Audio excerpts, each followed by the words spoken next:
આજે હું તમારી સાથે શેર કરીશ મેંગો આઈસ્ક્રીમની રેસીપી। આ આઈસ્ક્રીમ ઓછા ટાઈમમાં બની જાય છે। મારી રેસીપી ગમતી હોય અને હજુ સુધી સબસ્ક્રાઈબ ન કરી હોય તો લાઈક, શેર અને સબસ્ક્રાઈબ કરજો। મેંગો આઈસ્ક્રીમ બનાવવા માટે આ રીતે આપણે 2 મીડિયમ સાઇઝની કેરી લઈશું। કેરીની મીઠાશ વધારે હોય તેવી કેરીની પસંદગી કરીશું, જેથી આપણે ખાંડ કે સાકરનો ઓછો ઉપયોગ કરવો પડે। હવે આપણે કેરીની છાલ દૂર કરી લઈશું।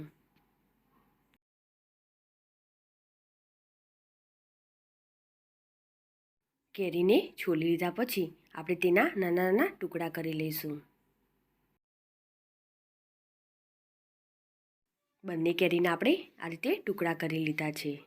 હવે તેમાં 3 ચમચી જેટલો મિલ્ક પાવડર એડ કરીશું। મિલ્ક પાવડર એડ કરવાથી આઈસ્ક્રીમમાં સરસ એવો ટેસ્ટ આવશે। તેમાં અડધો કપ જેટલી ઘરની ક્રીમ એડ કરીશું। અડધો કપ જેટલું દૂધ લઈશું।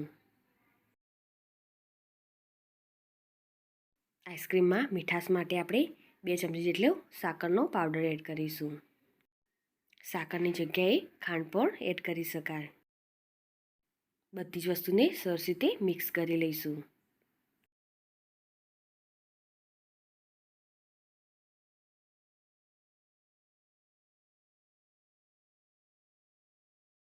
હવે આ મિશ્રણને આપણે ક્રશ કરવાનું છે।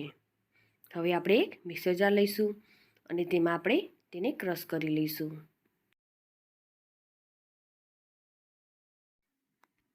હવે ક્રશ કરીને તેને આપણે એક ડબ્બામાં કાઢી લઈશું।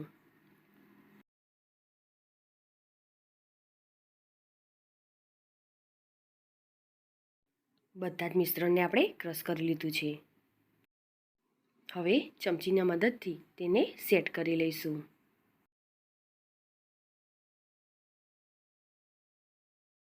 હવે તેને ઢાંકીને આપણે ફ્રીઝરમાં આખી રાત માટે સેટ થવા દઈશું। આખી રાત માટે ફ્રીઝરમાં રાખ્યા પછી આઈસ્ક્રીમ સરસ એવું સેટ થઈ ગયું છે। હવે આપણે તેને સર્વ કરીશું। ઝટપટ બની જતો ક્રીમી અને ટેસ્ટી એવો મેંગો આઈસ્ક્રીમ રેડી છે।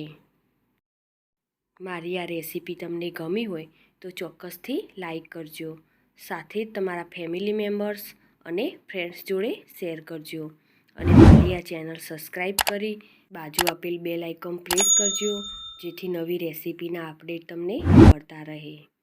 ફરી મળીશું આવી અવનવી રેસીપીના સાથે।